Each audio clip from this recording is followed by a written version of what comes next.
guys, it's Kristen, and I thought it'd be fun for the holidays to talk about two of the biggest movies that Netflix came out with this year, Christmas Inheritance and A Christmas Prince.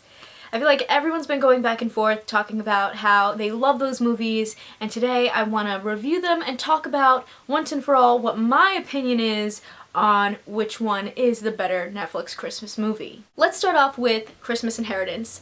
This movie is about a girl who wants to take over her father's business. She needs to prove herself. She's supposed to do that by delivering this box of holiday letters to his business partner in this small town. Our lead character, Ellen, the party heiress, is played by Eliza Taylor, who is from CW's The 100. I think that she did a really great job in this role because it was just so different from anything I've ever seen her in. At first I didn't even recognize her actually, and I was like, wait a minute, is that the girl from The 100? Yeah, it is. So in The 100, it's a much darker, serious character. I mean, you're in a dystopian world. There's a lot of risk going on there.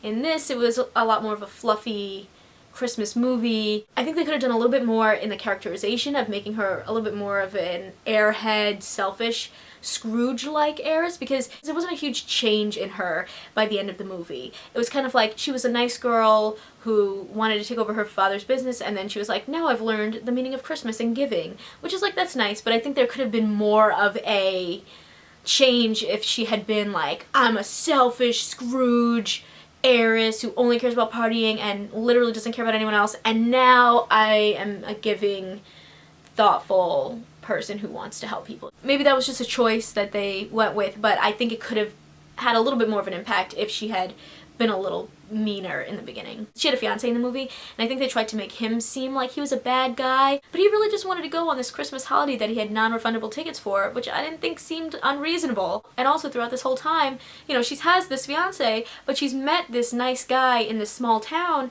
that she's kind of like flirting with, and they kept almost kissing and never bringing up the fact that she had a fiance. Like, it was mentioned once. I think that also could have had a little bit more work done to it, just to make it so that either you really hated the fiance and you rooted for them together, or just being a little bit more clear with that. Because I just kept being like, they look like they're about to kiss and then they stop, and it's not because she's about to get married to someone else. And it's like, that should be one of the big reasons why you're not going to kiss, because you're engaged. Throughout this whole journey to the small town, Ellen's supposed to keep her identity a secret.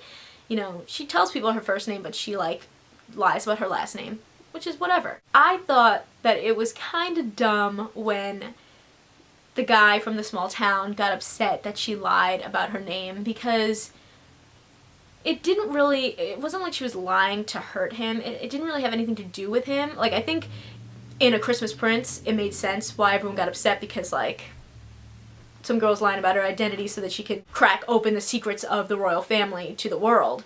That's a little bit different. This girl was keeping it a secret just because she didn't want people to, like, treat her differently, and she wanted to, like, actually learn something. You know, her dad asked her to keep it a secret. It wasn't like she was like, I'm gonna hurt people. The other thing about Christmas Inheritance was, you know, the whole purpose was for Ellen to go deliver these Christmas cards, and then when she got there, it turned out there was no new Christmas card.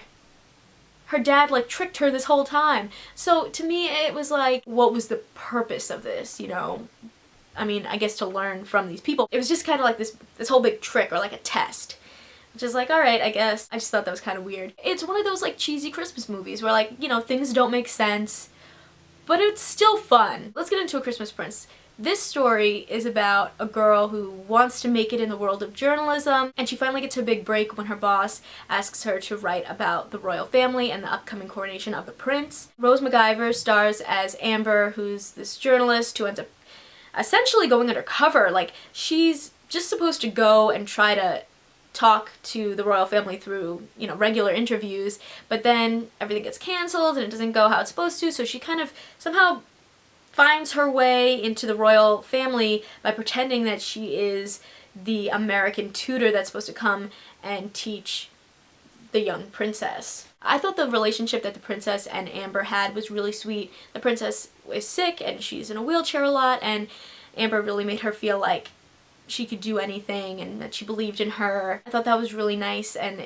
they ended up kind of working together. Like, the princess knew the whole time that Amber was a journalist, and I thought that was kind of like a fun little, like, tidbit. She ends up finding out all of these secrets about the royal family, specifically that the prince is adopted, and that affects a lot in the coronation. Even though the stuff that came out kind of hurt the royal family at first, I liked that Amber was able to come back and help everyone and really save the day. And of course it ends with a royal engagement, because how else would a movie like this end? Even though they've only known each other for 2 weeks, so it literally makes no sense. The prince and Amber end up together. One thing I did notice is that, man, in these Christmas movies, they love to make their leads clumsy.